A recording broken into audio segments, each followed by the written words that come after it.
What's going on, guys? What's happening? I'm gonna give you guys time to come into the conversation.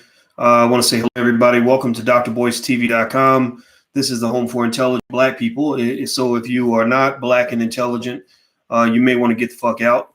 This conversation will probably frustrate you. It'll probably be above your pay grade because we're not into ignorant shit. We're into intelligence, and we believe in making the Black community better, making us smarter, making Black people great again, if you want to say that. So today was an interesting day. You know, I was hanging out with family for Christmas and everything. And I got a tweet that somebody forwarded to me from Lizzo. So Lizzo, if you guys, I don't know if you guys know Lizzo, give me a yes or no in the chat if you're aware of who Lizzo is. Lizzo is an interesting lady. I mean, just imagine like a female version of the human beatbox, about 400 pounds mixed with like Oprah Winfrey, mixed with a little Step and Fetch It, mixed with a little white feminist Becky, who can also play the flute and twerk at the same time, who goes to Lakers games with no clothes on and shakes her ass in front of children because some white guy told her that was a good idea. So anyway, I saw the tweet and I'll read it to you in a second. And I had to think about it. You know, I thought about it. And my first thought was, maybe I hurt her feelings. I hope I didn't hurt her feelings. But then again, though, y'all know I got to tell the truth. And then I thought about it and I challenged myself and I said, boy, she got to do a little bit more than just complain about what she's doing and how she's doing it. Maybe there's a chance for enlightenment here. I don't think that there is. I don't think there's any common ground. When white folks start giving you money, you don't feel like you got to listen to Black people like me. Black people like me don't matter. But I got to speak for the people that I speak up for. And I will say this, the majority of the people in my community that I have surveyed, we do surveys on our channel. You guys know I'm a financial scientist. I don't have a PhD for nothing.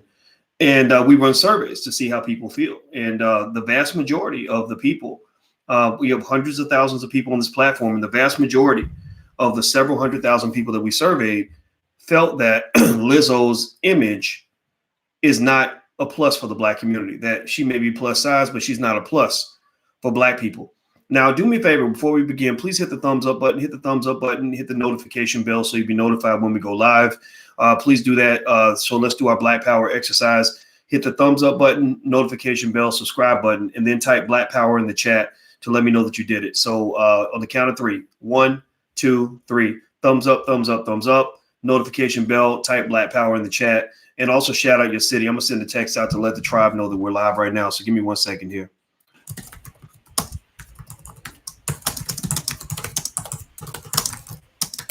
All right.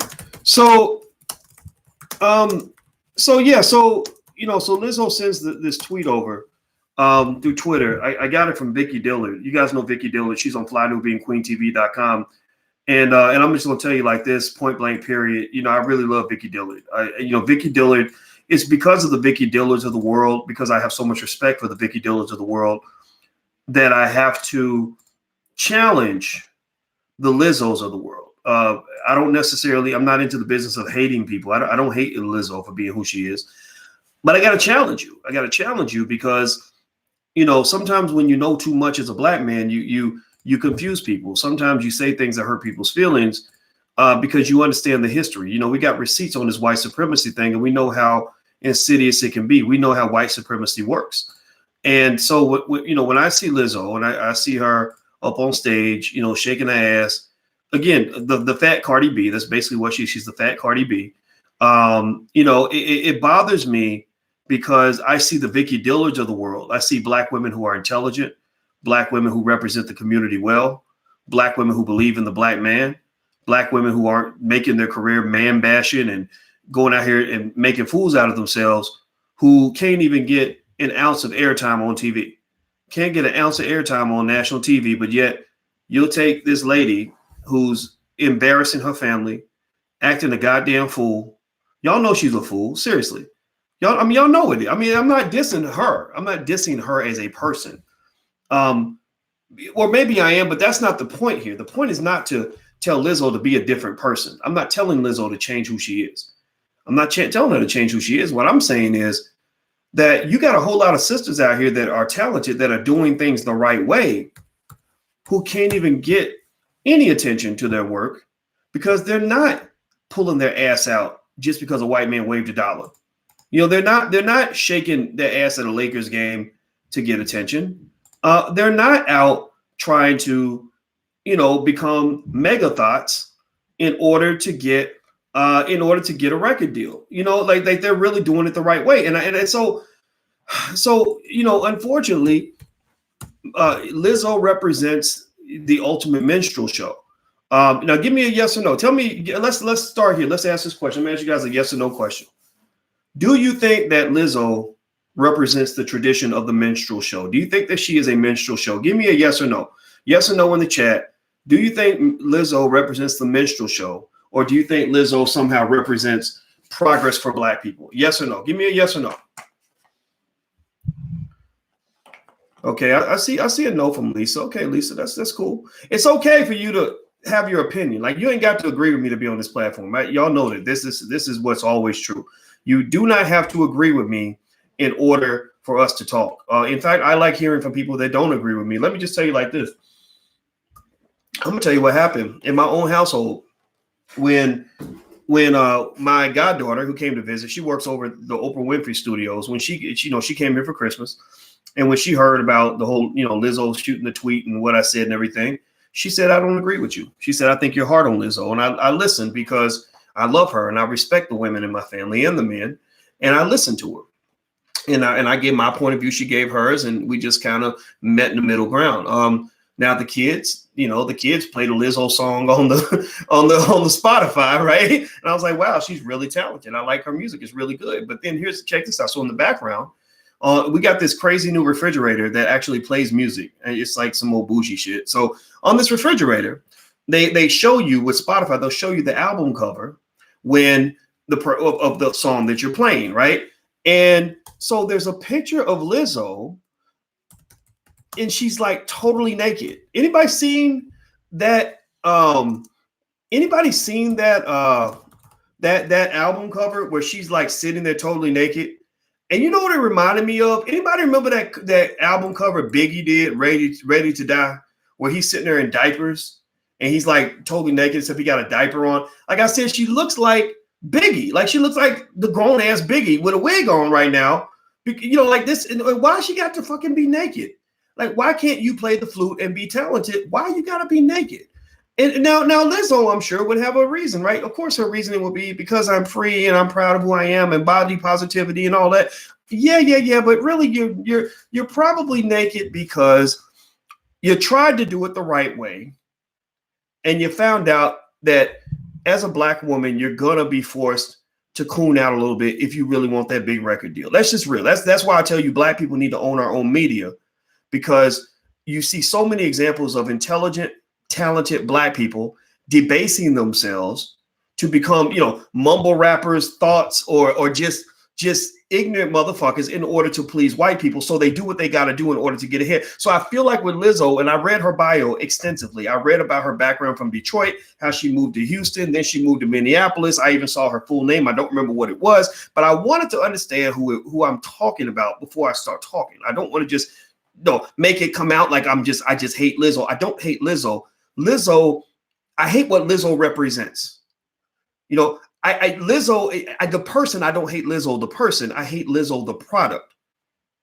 I think I'm willing to bet you that when Lizzo goes to sleep at night, I mean, sure, she's going to speak as white feminist body positivity bullshit in public, but I bet you that she's intelligent enough. She plays the flute just like my fiance, Alicia. I told you guys I'm marrying Alicia, a beautiful Black woman, on July 11, 2020 in Chicago. All of you are invited. And she played the flute too. And my fiance is a very intelligent Black woman who has a very nice body, but ain't nobody gonna be seeing that body but me, right? Because she has a certain way of presenting herself to the world, where she's like, look, I'm not gonna sexualize myself to you just because I'm trying to get some money. I'm not gonna sexualize myself to you just because I'm trying to get a record deal. I'm not gonna sexualize myself to you just because I want attention. You got to earn this. Right. And so with Lizzo, you know, she plays the flute just like my fiance does, and I believe musicians are smart people. I believe most musicians I know, they studies show that actually music stimulates parts of your brain and actually develops a child's brain very well. So if you want to have smart kids, play music for them when they're very little. Their music will stimulate their thinking, and listening to classical music, for example, the most complicated form of music that there is, will actually increase your intelligence. It really does. So I believe Lizzo is smart enough to know that all this is bullshit. I think she's smart enough to know that this is an act. I think that she is, I wouldn't be surprised if she is a lot like Tommy, what's his face, that character in the movie. I forgot, you know, that movie where he was doing the minstrel show where he was like, it's showtime. Remember that? You know what I'm talking about? He's like, it's showtime, right? And he knew that the showtime was a big act that he had to do because he lived in a world where he was taught somehow falsely to believe that in order to be successful as a black man or a black woman, you got to coon out. You got to eat all them butter biscuits. You got to embarrass your community, embarrass your family, and make yourself look like a goddamn fool just so white folks will keep paying your bills. That's what happens. Lizzo, it didn't just get in the entertainment game last week. She's been an entertainer for years and could not get the attention she deserved. And I bet you that the more clothes she took off, and the more she fit in to a pre-existing narrative that white folks have of the black woman, the more opportunities she got. Suddenly, she's America's sweetheart. Suddenly, she's the most beloved entertainer in all of America. And God, I mean, and shit, for real. I mean, seriously, I'm sitting there thinking, oh man, what's going to happen now? I done pissed off Lizzo's fan base. I looked at the tweet. The shit had 120,000 likes. I don't get 120,000 likes on my tweet. So I said, that means I'm going to have at least 120,000 obese white women, an angry feminist, some old man-hating ass Beckys chasing me down in the fucking grocery store who are mad because I somehow said something negative about their idol. So I want to lay it down right now and just say straight up point blank period. I do not hate Lizzo as a person. I just have an issue with Lizzo as a product. And the reason I have an issue with Lizzo as a product is because I have so much love for the Vicky Dillards of the world and the black women who are doing it the right way and representing black people in a way that is meaningful, authentic, intelligent, and decent. I'm not saying you can't show a little ass and show a little body or whatever it is you choose to do. Be yourself. Lizzo should keep being Lizzo. If you want to keep wearing thongs, keep wearing thongs. It ain't this beef ain't between me and you, Lizzo. The beef is between me and the white man that's paying your bills.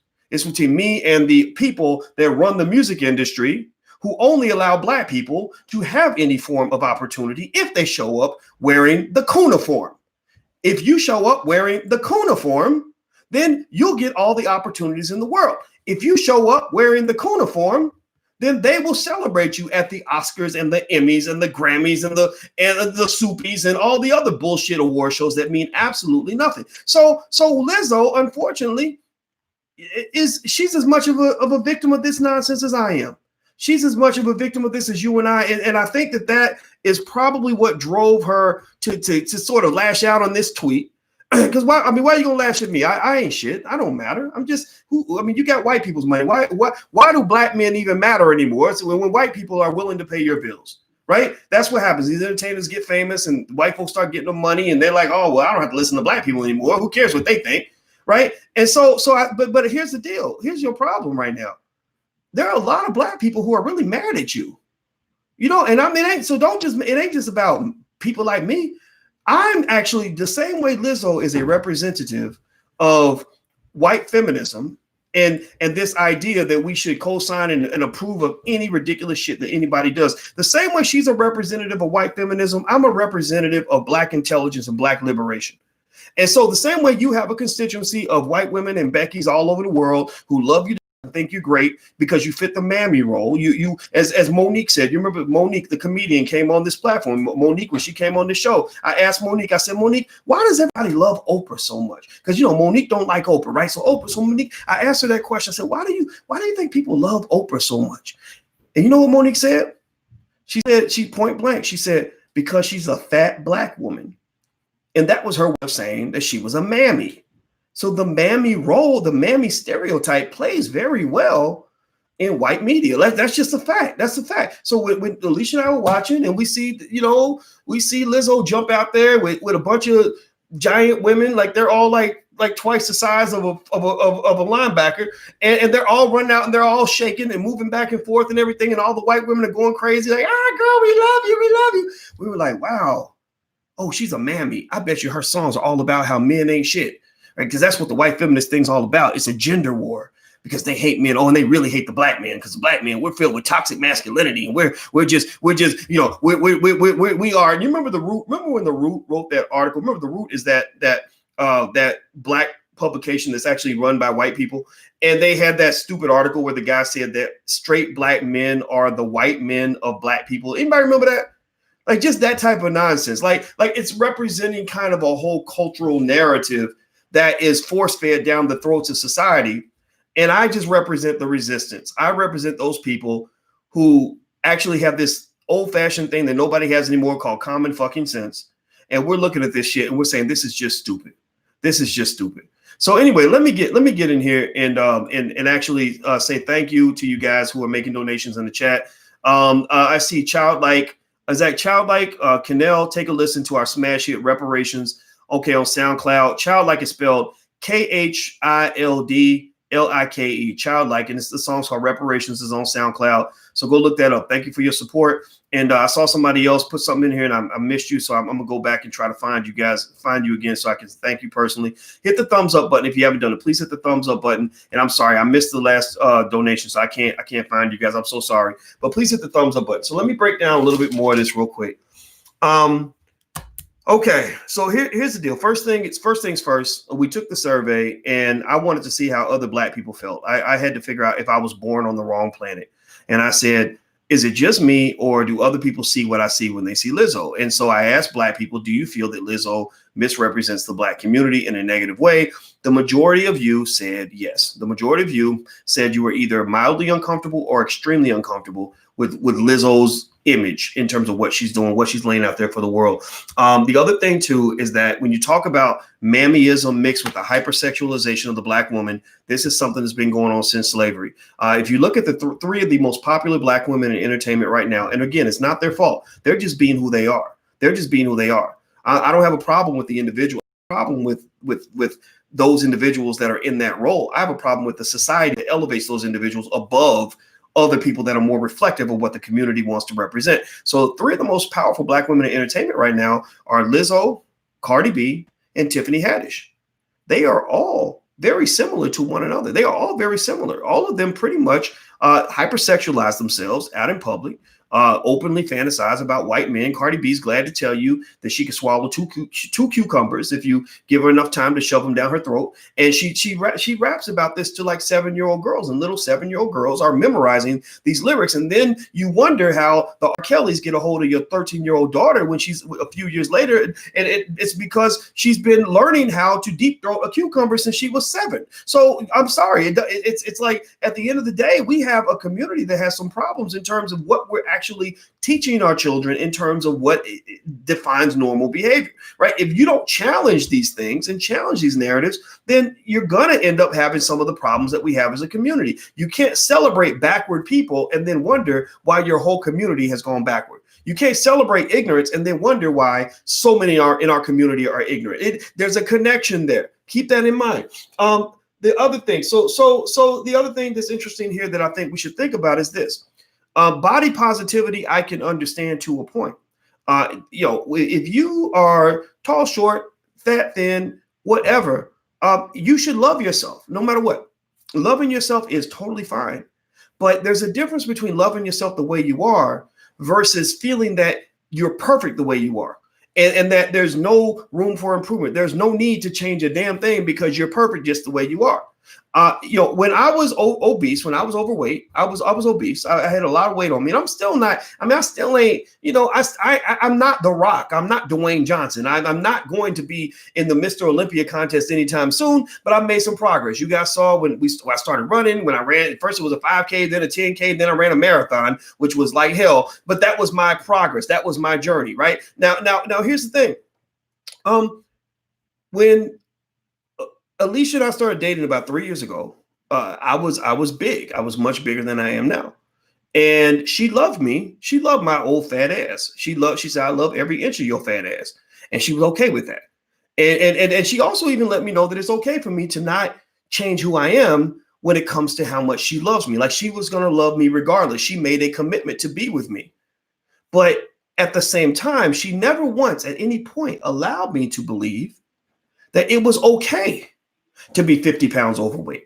Never once did she make me believe that body positivity meant that being fat is the same as being healthy, that being obese is the same as being in shape, that there wasn't an increased probability of stroke, diabetes, heart attack, and all these other things, cancers, everything else, because I had all this extra weight. So, we have to get past this. This is another bullshit liberal concept. The liberals, the white liberals, are the ones who fed you this nonsense. They feed you this idea that no matter what you do, it's always good. No matter how obese you are, no matter how much of a hoe you decide to be, no matter what stupid thing you choose to do with your life, it's all okay because that's just who you are and there's nothing you can do to change that. I don't believe that. I believe that I can tell you, look, I love you for who you are. I really do. You are worthy. And because I love you and because you're worthy, I'm going to challenge you to do better. I'm going to challenge you to get in shape.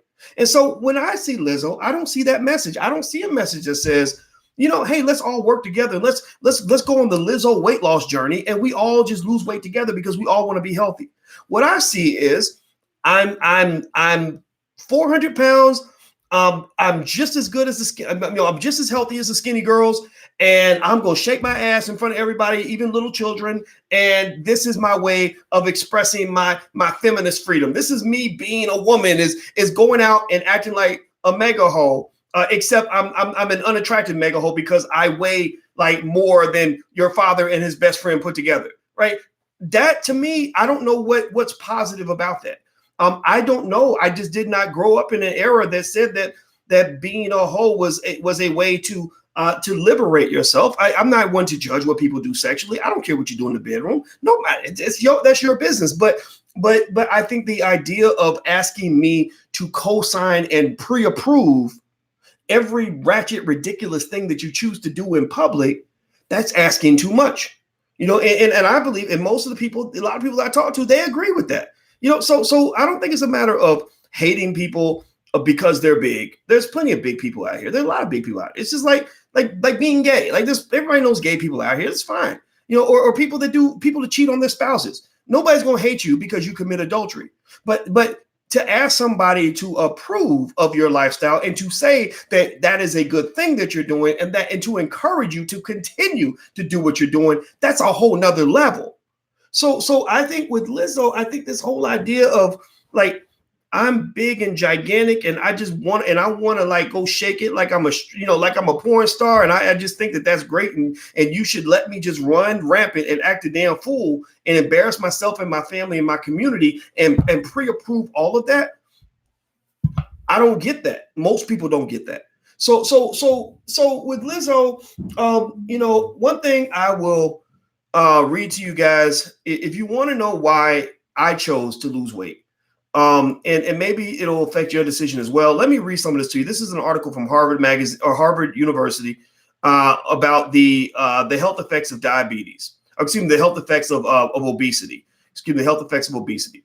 Hit the thumbs up button. Please hit the thumbs up button if you haven't done this yet. Also, if you want to support the platform, please join our League of Intelligent Black People at intelligentblackpeople.com. That's intelligentblackpeople.com. So please join intelligentblackpeople.com and you can help us actually have a good, strong media outlet that reaches the world.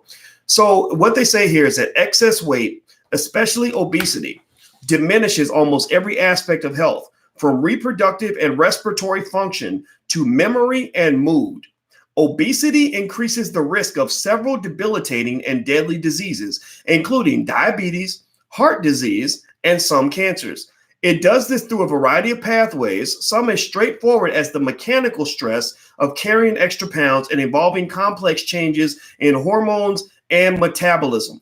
Obesity decreases quality and length of life and increases individual, national, and global healthcare costs. The good news is that just a little weight loss can curtail many obesity-related risks. Losing as little as 5 to 10% of your body weight can offer meaningful health benefits.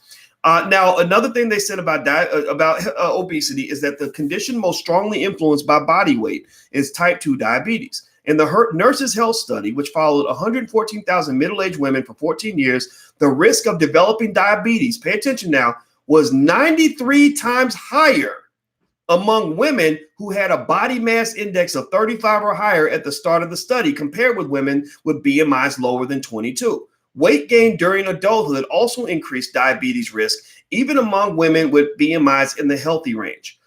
So there's more of this here, and I don't want to make anybody feel bad, because I'm gonna tell you that one of the problems with our society is that the obesity epidemic is not our fault. It's not your fault that you're being hit by this. If you watch documentaries like Fed Up and stuff like that, they explain how American corporations deliberately dump tons and tons of addictive, highly addictive sugar into the food, so that even when you think you're eating healthy, you're actually not eating healthy at all.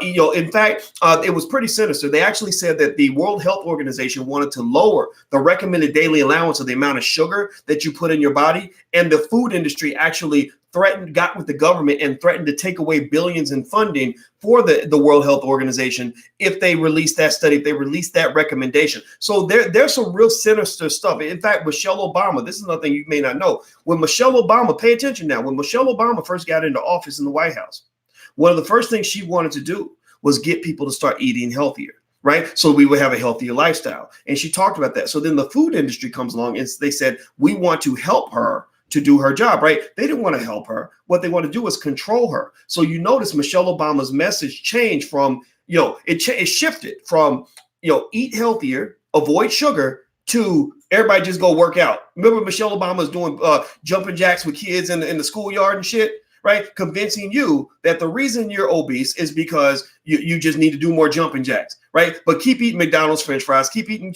cornflakes, keep eating that sugary food, and sugar is addictive. Sugar is an addiction. There was another study they did where they had rats. They addicted the rats to cocaine, and they offered the rats a choice. These cocaine addicted rats, they offered them a choice, either more cocaine or sugar water. And do you know what the rats chose? They chose the sugar water. The rats, literally, these cocaine addicted rats turned down the cocaine and went for more sugar. So when you see somebody that's obese and kind of celebrating the obesity, really what you're looking at is the equivalent of a skinny, toothless crackhead run around saying, I'm hooked on crack and I'm proud of it, y'all. Cheer me on, y'all. Cheer me on, y'all. I'm hooked on crack and I'm proud of it, y'all. Cheer me on, y'all. Cheer me on, y'all. Like, and you like, well, I don't want to crack shame him. I don't want to body shame this skinny motherfucker with no teeth. So I'm gonna cheer it on. Yeah, like keep on, keep smoking. Yeah, you all right, man. You doing just as good as everybody, man. You keep going. No. When the reality is that a lot of us, when we get to that point where we are obese, what that is that's like a drug addiction. Sugar is a powerful drug. That is a drug addiction that you're wearing on your body. And I'm not trying to say that we should dog people out. We should have sympathy and empathy for that. Absolutely. But encouraging that shit, if you do that, you're encouraging death. In fact, let me ask you guys a yes or no question. How many of you have a relative or yourself who's ever suffered from diabetes? Raise your hand. I'm going to raise my hand first because I got people in my family, several people in my family that got diabetes. I got so many motherfuckers in my family with diabetes that literally we think that that's just a rite of passage, that literally diabetes is just something you're supposed to get because you black and you over the age of 30. Anybody else got relatives in their family that have diabetes? Anybody? Raise your hand. Raise your hand. Yes. And do you ever think that maybe that connects to the fact that maybe when we were little, we would make the Kool-Aid? Anybody remember making the good Kool-Aid, the red Kool-Aid or the green Kool-Aid, and you literally dump so much damn sugar into the Kool-Aid that it's hard to stir because the sugar is so thick at the bottom, and it was like, it's like syrup, like molasses, right? And you thought that shit was good when you were little, right? Those are what you call bad eating habits that we're fed at an early age. All of us get it because we eat that slave shit. That's how we eat like slaves, right? Byron Hurt did a documentary called Soul Food Junkies. And I did not like the title of that documentary when it came out because I was like, what are you talking about? Who are you calling a junkie? But Byron was right. Some of us are junkies, man. And so when I look at Lizzo, I'm not saying that I don't have sympathy for the fact that she probably got raised in the same culture that I did. What I'm saying is, I don't really know the benefit of celebrating this and telling people who might be thinking about doing better by somehow thinking that my way of showing love to you is to convince you that what you're doing is okay, that you should continue to do what you're doing. I also have some issue with this idea that in the entertainment industry, which is run by people who are not black, I have an issue with the fact that a lot of black women can't get ahead unless they're wearing a damn thong. I swiped through the Spotify and I saw some other artist, some new artist. The kids knew her song, so she must be popular. She was butt fucking naked. I'm like, is that what a black woman's got to do to be famous now? Is like get totally naked?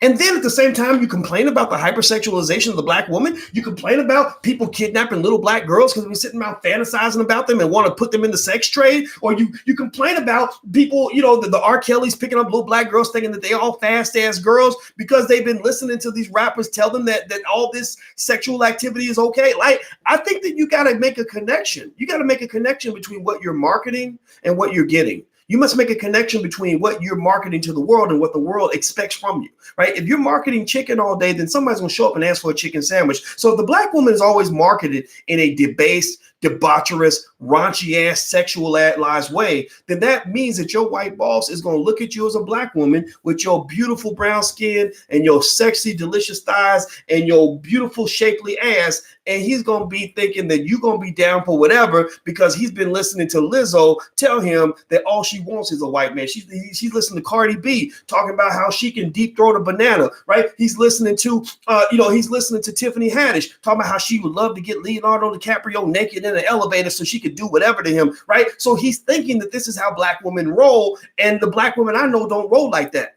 They might be as fertile as the day is long, as sexual as anybody, but you got to earn your way to the bedroom. You don't get there just because you're living and breathing and because you asked for a permission slip. You don't get in there just because you gave her $50. You get in there because you earn your way in. So there's a